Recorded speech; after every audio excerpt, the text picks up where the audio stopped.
सांगली मिरज आणि कुपवाड शहर महानगरपालिका पंचवार्षिक निवडणुकीमध्ये आज शिवसेना उद्धव बाळासाहेब ठाकरे पक्षाच्या वतीने प्रभाग क्रमांक 12 मध्ये आज पूनम मयूर घोडके आणि मयूर घोडके यांचा आज सांगली नगरीचे आराध्य दैवत श्री गणरायाला वंदन करून प्रचारास सुरुवात करण्यात आली। यामध्ये मयूर घोडके यांनी प्रभाग क्रमांक 12 मधील रहिवासी असून या भागातील अनेक समस्या माहिती असल्या कारणाने ती सोडवण्याकरिता माझी उमेदवारी आहे, तरी मतदारांनी भरघोस मतांनी निवडून द्यावे आणि प्रभागातील विकास कामे करण्याची संधी मला द्यावी, असं यावेळी मयूर घोडके यांनी व्यक्त केलंय। नमस्कार, जय महाराष्ट्र। मी मयूर बजरंग घोडके व सौ पूनम मयूर घोडके, आम्ही दोघंजण प्रभाग क्रमांक 12 शिवसेनेमधून उद्धव बाळासाहेब ठाकरे या पक्षातून निवडणूक लढवत आहोत।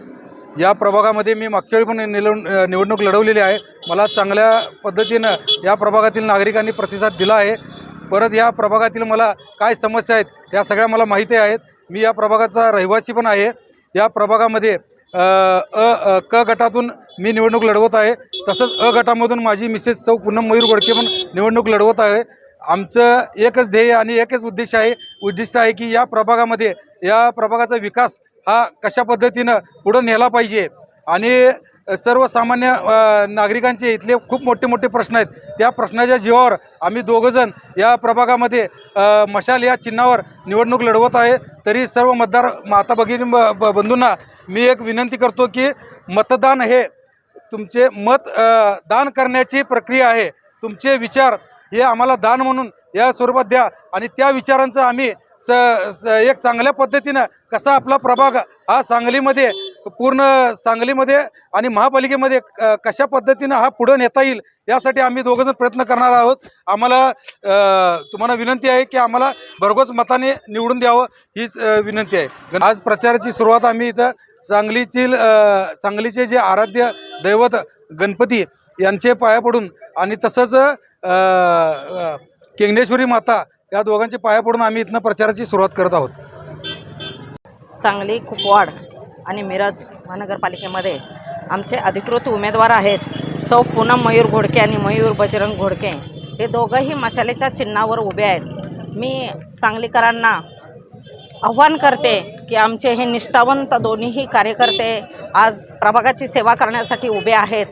त्यांचं चिन्ह आहे मशाल आणि मशाल हे चिन्ह असं आहे की घराघरात सामाजिक कार्यासाठी आमचं मशाल कुटुंबात घरात पोचवत आहेत का, तर प्रभागाचा विकास करायचा आहे, प्रभागाची थटलेली कामं करायची आहे। फक्त मी आव्हान एवढंच करेन, आमच्याकडून मटण, मच्छी, तुम्हाला दारू, साड्या, अंडी काही भेटणार नाही, तुम्हाला विकास कामं करून मिळतील। कारण ह्याच्यात मिंदा झाला तर 5 वर्ष त्यांच्या दारात जाऊ शकत नाही। मात्र माझे जे निष्ठावंत उभे आहेत ही फक्त तुम्हाला मशाल देतील। एकदा फक्त माझ्या मशालीला संधी द्या, एकदा फक्त या घोडके फॅमिलीला संधी द्या। तुमच्या ह्या वॉर्डचा विकास केल्याशिवाय राहणार नाही। तुमचं गटर मिटर रस्ते असतील ह्याच्या विकास कामासाठी ते कटिबद्ध असतील। महाराष्ट्रातला सगळ्यात मोठा विकासाचा प्रश्न आहे ती म्हणजे महिला सुरक्षित आहे आणि महिलाच्या सुरक्षिततेसाठी त्या चळवळीसाठी सुद्धा ह्या सांगलीमध्ये अनेक प्रकरणं ऐकायला भेटत आहेत। त्याच्यावरती सुद्धा निष्ठेने काम करणाऱ्या माझ्या ह्या ताई आहेत, ह्यांना प्रचंड बहुमताने निवडून द्या। माझ्या दादालाही चिन्ह आहे मशाल चिन्ह पुढीलच बटन दाबून प्रचंड बहुमताने निवडून देऊन विकास कामाला संधी द्या। एकदाच काम करण्याची फक्त संधी द्या, एवढंच मी सांगलीकरांना आव्हान देईन। जय सर्वप्रथम सर्वांना जय महाराष्ट्र। येणाऱ्या निवडणुकीच्या काळामध्ये जे निवडणुकीचं वारं हात लागलेलं आहे सांगलीमध्ये, त्याच अनुषंगानं आज सांगली महानगरपालिका, सांगली मिरज कुपवाड महानगरपालिकेच्या 12 नंबर वार्ड क्रमांकमध्ये आपले शिवसेना उद्धव बाळासाहेब ठाकरे पक्षाचे 2 तगडे उमेदवार, निष्ठावंत उमेदवार, ना लाचारी पत्करणारे उमेदवार असे उद्धव साहेबांनी 2 उमेदवार दिलेले आहेत। एक मयूर घोडके आणि त्यांच्या सौभाग्यवती पूनम घोडके, या दोघंही। आणि तसं बघितलं तर या सांगलीला घोडके घराण्याचा इतिहास आहे। समाजकार्य करावं तर घोडके घराण्यानं करावं हे कुणाला जे विचारलं तरी सांगू शकतं की कालांतरानं कित्येक वर्ष झालं या सांगलीसाठी घोडके घराणं हे झगडत आलेलं आहे, कायमस्वरूपी लोकांच्यासाठी उतरलेलं आहे। त्याच पद्धतीने आज आमचे सहकारी, आमचे मित्र, आमचे शहर प्रमुख मयूर घोडके देखील या लोकांच्यासाठी, लोकांच्या सेवेच्यासाठी व येणाऱ्या समस्या दूर करण्यासाठी उमेदवार म्हणून उभे आहेत। तरी सांगलीकरांना एक माझी नम्र विनंती आहे, मी जिल्हा प्रमुख या नात्यानं सांगू इच्छितो की सर्वांनी मिळून एक खंबीरपणे, एक स्वाभिमानी, निष्ठावंत कार्यकर्ता असा एक मयूर घोडके, त्यांच्या सौभाग्यवती यांच्या पाठीशी राहावं व यांना भरघोस मतानं आपण निवडून द्यावं, एवढं मी सांगलीकरांना नम्रतेची विनंती करतो व इथंच थांबतो। जय हिंद, जय महाराष्ट्र।